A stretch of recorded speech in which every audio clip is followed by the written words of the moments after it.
Hello everyone, आज date है 14 जून और द हिंदू न्यूज एनालिसिस में आपका स्वागत है। इस वीडियो में हम द हिंदू की इम्पोर्टेंट न्यूज को एग्जाम के पॉइंट ऑफ व्यू से डिस्कस करेंगे। इस न्यूज़पेपर की पीडीएफ का लिंक नीचे डिस्क्रिप्शन में दिया हुआ है या फिर आप direct Telegram channel volcano IAS academy को सर्च करके वहां से भी पीडीएफ को डाउनलोड कर सकते हो। फर्स्ट न्यूज मैप बेस्ड और आज हम डिस्कस करने वाले हैं यूके, ग्रेट ब्रिटेन और इंग्लैंड, इन तीनों में डिफरेंस। बार बार आप न्यूज़पेपर में टर्म्स देखते हो कि यूके ने ऐसे बोला, ग्रेट ब्रिटेन ने ऐसे बोला या फिर इंग्लैंड ने ऐसे बोला, तो आपको पता होना चाहिए कि इन तीनों में डिफरेंस क्या है, इन तीनों में अंतर क्या है। तो स्टार्ट करते हैं।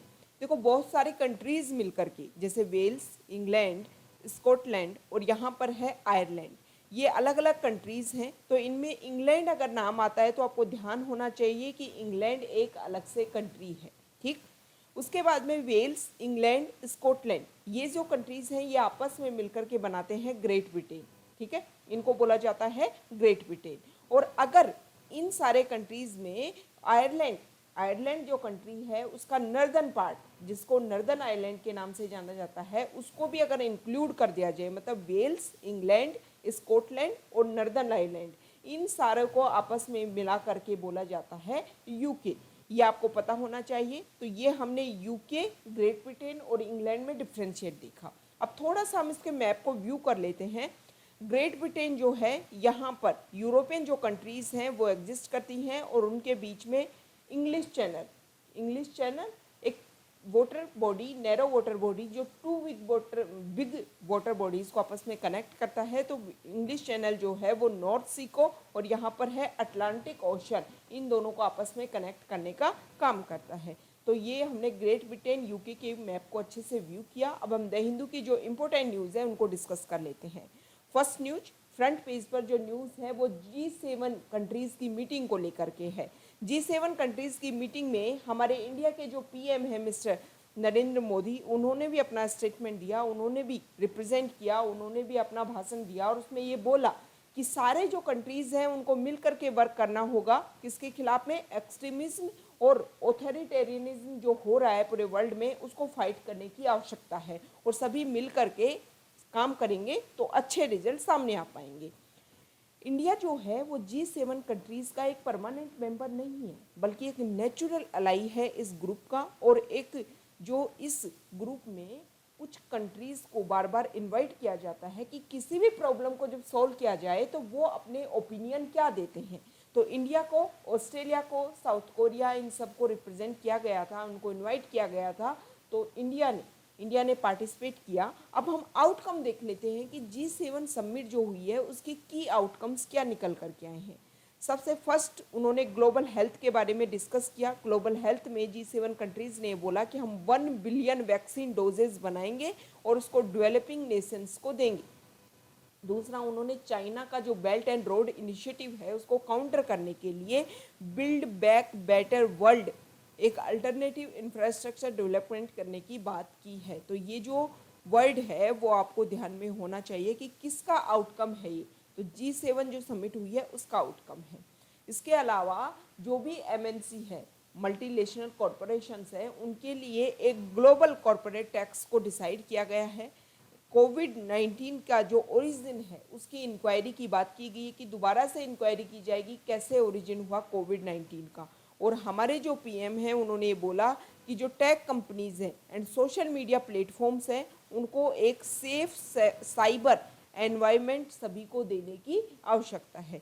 तो ये इंडिया का स्टेटमेंट था। इन सारे पॉइंट्स, ये जो सारे जो पॉइंट्स हैं वो G7 समिट के आउटकम्स हैं। ये आपको ध्यान में होना चाहिए कि G7 किस तरीके से एक मेजर ग्रुप उभर कर के आ रहा है जो कोशिश कर रहा है कि पूरे वर्ल्ड के wealth and development and growth के लिए वर्क किया जा सके। तो मेंस में अगर क्वेश्चंस आता है तो आप इन आंसर राइटिंग में इन सारी चीज़ों को आप यूज़ कर सकते हो। सोच सकते हो कि चाइना देखो एक उभरती हुई, एक इमर्ज होती हुई इकोनॉमी सामने आ रही है, काउंटर करने की कोशिश की जा रही है वेस्टर्न कंट्रीज जैसे यूरोपियन जो कंट्रीज़ हैं और इसके अलावा जो US जो कंट्री है उनको काउंटर करने के लिए एक इमर्जिंग इकोनॉमी के रूप में चाइना बाहर आ रही है। तो उसको काउंटर करने के लिए वेस्टर्न कंट्रीज़ क्या क्या कर रही है। तो G7 कंट्रीज़ के जो आउटकम्स है, G7 समिट की जो आउटकम्स है, उनको आप यूज़ कर सकते हो आंसर राइटिंग में। नेक्स्ट न्यूज, पिछले साल 2020 की आपको पता है जून 2020 में इंडिया और चाइना के बीच में गालवान वैली में एक स्ट्रगल हो गया था और उस स्ट्रगल में हमारे काफ़ी सोल्जर जो है वो शहीद हो गए थे।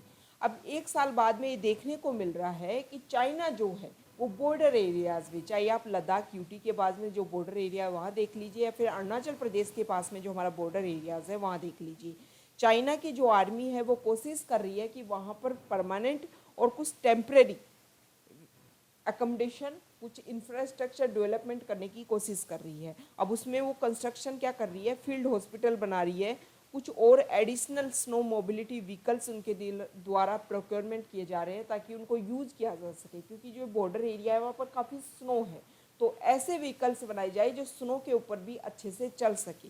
तो इन सब के लिए चाइना कोशिश कर रहा है।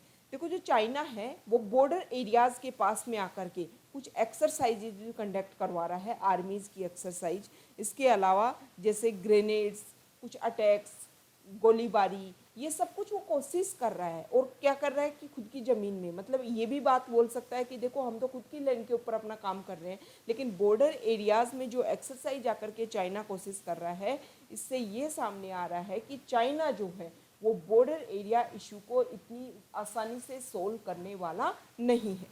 नेक्स्ट न्यूज, यहाँ देखिए 498 crore for IDX challenge. IDX challenge क्या है, innovation for defence excellence challenge under the defence innovation organisation for the next 5 years.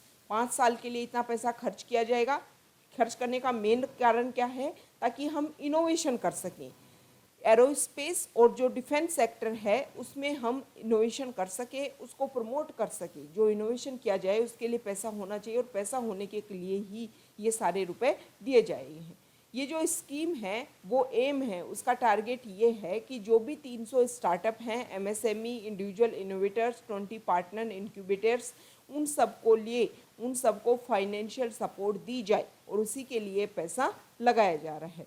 Next news, PM seek support on patent waiver.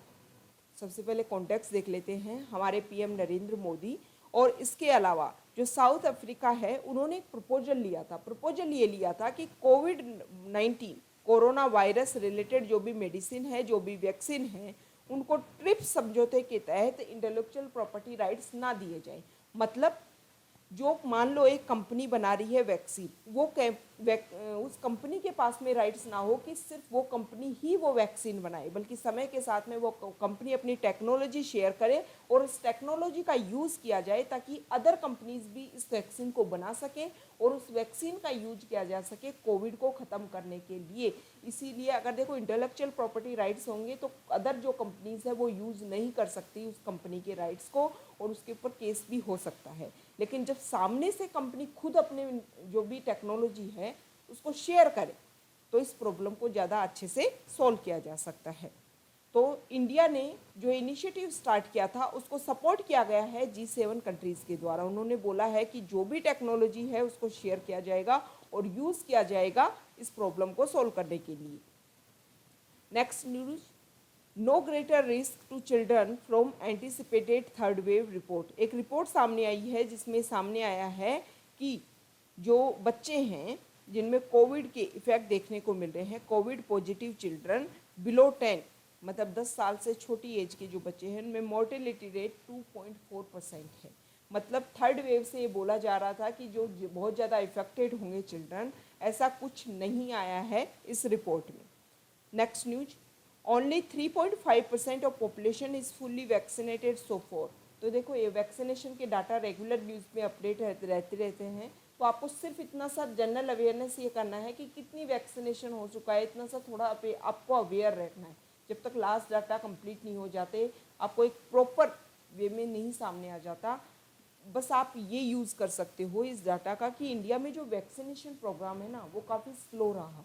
Other countries से अगर comparison किया जाए तो India में vaccination programme की जो दर है वो काफ़ी स्लो रही और इसी की वजह से 16 जनवरी से हमारे इंडिया में स्टार्ट हुआ था और अब लगभग अब तक 3.5% जो पॉपुलेशन है उसी को वही फुल्ली वैक्सीनेट है, मतलब दोनों डोज ले चुकी है वैक्सीनेशन की।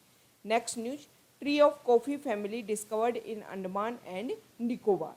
कॉफ़ी का एक नई फैमिली में एक नया पेड़ मिला है, कॉफ़ी की फैमिली में एक नया पेड़ मिला है अंडमान एंड निकोबार।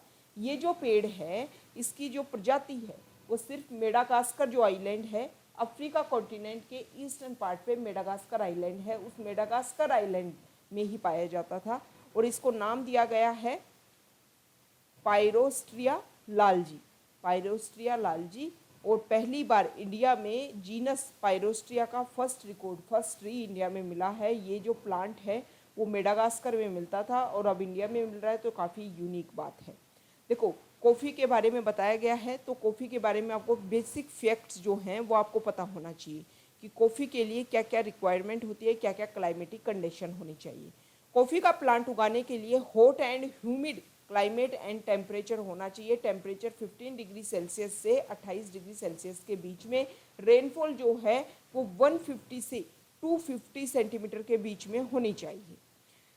सबसे बड़ी बात यह है कि जब इसकी बेरीज राइपन होती हैं उस समय जो ड्राई वेदर है वो बहुत ज़्यादा नेसेसरी है।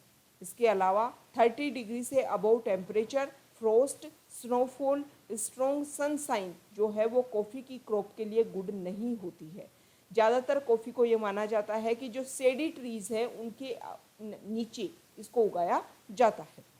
सबसे महत्वपूर्ण बात आपको ध्यान रखनी है कि स्टेगनेंट वाटर मतलब इसकी जो रूट्स हैं उसके पास में पानी नहीं रुकना चाहिए। इसीलिए जो स्टीप स्लोप्स है, जो हिल स्लोप्स हैं, एलिवेशंस हैं, वहाँ पर इनको उगाया जाता है।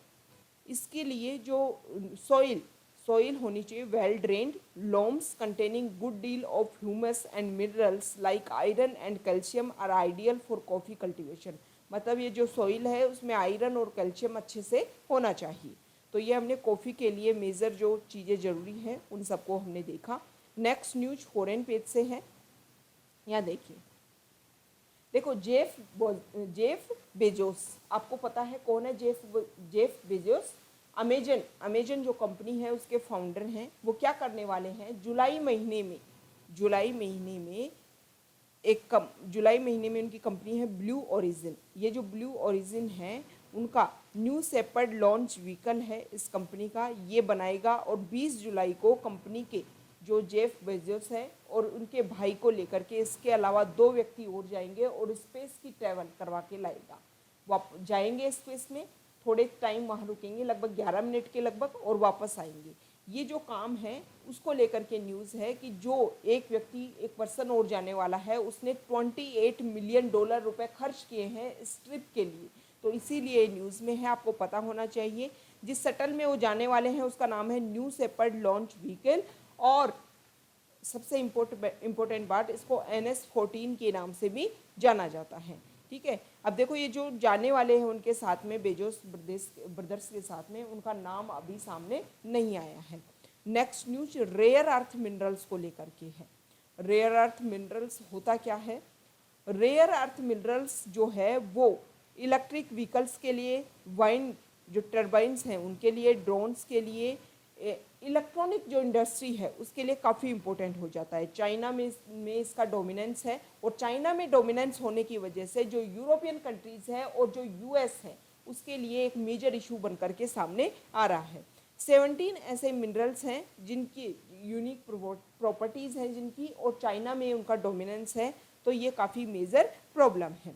देखो US का और जो यूरोपियन कंट्रीज़ है उनका काफ़ी हैवी डिपेंडेंस है चाइना के ऊपर। 2019 के डाटा की बताया गया है कि चाइना ने 80% रेयर अर्थ मिनरल चाइना से इंपोर्ट किया था, और EU ने मतलब यूरोपियन यूनियन ने 98% चाइना से अपनी सप्लाई ली थी। और ये सारी जो चीज़ें हैं रेयर अर्थ मिनरल्स के बारे में अगर हम बेसिक फैक्ट देखें तो rare earth are a series of chemical elements found in the earth crust. Earth की जो क्रस्ट है उनमें ऐसे एलिमेंट्स पाए जाते हैं जो मॉडर्न टेक्नोलॉजी, जिसमें से है consumer electronics, computers and networks, communications, clean energy, advance transportation, health care, environmental mitigation, national defence और बहुत सारी चीज़ें, इन सब में यूज़ किया जाता है किसका? रेयर अर्थ मिनरल्स का। इसीलिए इसका बहुत ज़्यादा इम्पोर्टेंस है, चाइना का डोमिनेंस है, इसीलिए यूएस को इससे कंसर्न है। अब इसका यूज क्यों किया जाता है? क्योंकि इसमें कुछ क्वालिटीज़ होती है रेयर अर्थ मिनरल्स में, जैसे unique magnetic, luminescent, electrochemical properties, ये सारे जो एलिमेंट्स हैं वो इन टेक्नोलॉजी को यूज़ होते हैं। क्यों? क्योंकि इस टेक्नोलॉजी में जब इनको यूज़ किया जाता है तो जो भी प्रोडक्ट बनता है उसका वेट को रिड्यूस करते हैं, जो भी एमिशन होता है उस प्रोडक्ट से उसको रिड्यूस कर देते हैं, एनर्जी कंजप्शन को कम कर देते हैं, मतलब ग्रेटर एफिशिएंसी देता है रेयर अर्थ मिनरल्स, परफॉर्मेंस को सुधारता है, स्पीड को सुधारता है, ड्यूरेबिलिटी को सुधारता है और थर्मल स्टेबल भी बनाता है प्रोडक्ट को। इसीलिए रेयर अर्थ मिनरल्स को यूज किया जाता है। और यही प्रॉब्लम है सबसे बड़ी इस समय जो प्रॉब्लम है वो है clean energy. Clean energy major issue है और इसी के लिए जो रेयर अर्थ मिनरल्स है उसके ऊपर ज़्यादा फोकस किया जा रहा है। Next news, G7 agrees to boost climate finance, calls on others to join। G7 countries की मीटिंग हुई और उसमें ये डिस्कस किया गया कि क्लाइमेट एक्शन के ऊपर हम अच्छे से वर्क करेंगे। हर साल $100 बिलियन जो रुपए हैं वो हम देंगे ताकि यूज़ किया जा सके उसको ग्लोबल वार्मिंग को काउंटर करने के लिए और जो कार्बन एमिशन है उनको कट करने के लिए। पुअर कंट्रीज़ को ये रुपए दिए जाएंगे और वो इन चीज़ों में इसको इन्वेस्ट करेंगे। इसमें G7 कंट्रीज़ ने जो डेवलप्ड कंट्रीज़ हैं उनको बोला है कि आप सब मिलकर के आकर के इस एफर्ट्स को ज्वाइन करो ताकि जो भी प्रोमिसेज हमने 2009-10 के समय में किए थे क्लाइमेट एक्शन नेटवर्क के समय में कि हर साल इतने रुपए दिए जाएंगे, हालांकि हम उस टारगेट को कंप्लीट नहीं कर पाए, लेकिन उस टारगेट को कंप्लीट करना है क्योंकि ग्लोबल वार्मिंग काफ़ी इंक्रीज़ होती जा रही है। अलग अलग कंट्रीज़ ने अपने G7 कंट्रीज़ के जो मेंबर कंट्रीज़ हैं उन्होंने अलग अलग बोला है। जैसे जर्मनी ने बोला है कि 2025 तक वो 2 बिलियन से 6 बिलियन यूरो तक इन्वेस्ट करेगी। और इसके अलावा जो अदर कंट्रीज़ हैं उन्होंने, मतलब ये जो 7 कंट्रीज़ है उन्होंने बोला कि 2025 तक हम $100 billion per year from the public and private sources से इकट्ठा करेंगे और उसको पुअरर कंट्रीज़ को देंगे ताकि वो अपने यहाँ पर उसको यूज कर सकें। अब देखो इस मीटिंग में ये डिस्कस इसलिए किया गया है क्योंकि जो क्लाइमेट चीज़ है वो काफ़ी इम्पोर्टेंट होती जा रही है और काफ़ी नुकसान हो रहा है इस ग्रोथ एंड डेवलपमेंट की वजह से, इसीलिए क्लाइमेट के ऊपर अच्छे से वर्क करने की आवश्यकता है। नेक्स्ट न्यूज है, देखो ये बोला जा रहा है कि जो अभी हमने इस वीडियो के स्टार्ट में भी डिस्कस किया कि आयरलैंड का जो नॉर्थ आयरलैंड है वो पार्ट है यूके का। तो ये बोला जाता है कि ब्रिटेन ने, मतलब जो यूरोपियन यूनियन लीडर्स ने एक बात बोली कि जो नॉर्दर्न आयरलैंड है वो यूके का फुल्ली पार्ट नहीं है। तो इसको लेकर के इशू क्रिएट हुआ है ब्रिटेन को और इसी को लेकर के हमने इस मैप को डिस्कस किया था। देखो रोहिंग्यास को लेकर के म्यांमार में प्रॉब्लम हो रही है, म्यांमार में प्रोटेस्ट किया जा रहा है कि रोहिंग्यास के जो राइट्स हैं उनको सेव किया जाए। 2017 की बात है, वहाँ की आर्मी ने एक ब्लडी मिलिट्री कैंपेन हुआ म्यांमार में और लगभग 7,40,000 जो रोहिंग्यास हैं उनको निकाल दिया गया। वो बॉर्डर क्रॉस करके बांग्लादेश में आ गए, इंडिया में प्रवेश कर गए और काफ़ी मेजर इशू आज तक क्रिएट हो रहा है। तो जो भी रोहिंग्यास के खिलाफ में जो एट्रोसिटीज़ हुई उनको काउंटर करने की आवश्यकता है, उनके जो राइट्स हैं उनको सेव करने की आवश्यकता है। तो ये आज का हमारा डिस्कशन था। देखो हमने जो कॉफ़ी कल्टीवेशन में देखा ना, तो उस समय हमने एक चीज़ नहीं देखी, एक उस समय देखो बॉटनिकल सर्वे ऑफ इंडिया ने ये सारे रिसर्च किए हैं कॉफ़ी के एक नई स्पीसीज़ को पता करने के लिए। तो बॉटनिकल सर्वे ऑफ इंडिया के बेसिक फैक्ट्स को हम देख लेते हैं। बॉटनिकल सर्वे ऑफ इंडिया को 1890 में इसको एस्टेब्लिश किया गया था और इसको एस्टेब्लिश करने का मेन रीज़न यही था कि जो भी प्लांट रिसोर्सेज हैं उनको एक्सप्लोर किया जा सके, प्लांट की जो नई स्पीसीज हैं उनको इकोनॉमिक वर्च्यूज़ के लिए आइडेंटिफाई किया जा सके। पूरी कंट्री में डिफरेंट रीजन्स में इसके 9 रीजनल सर्किल्स हैं बॉटनिकल सर्वे ऑफ इंडिया के, और ये ministry of environment and forest के अंडर आती है। ये आपको सबसे इम्पोर्टेंट ध्यान में रखना है। तो ये आज का हमारा डिस्कशन था। Okay, thank you.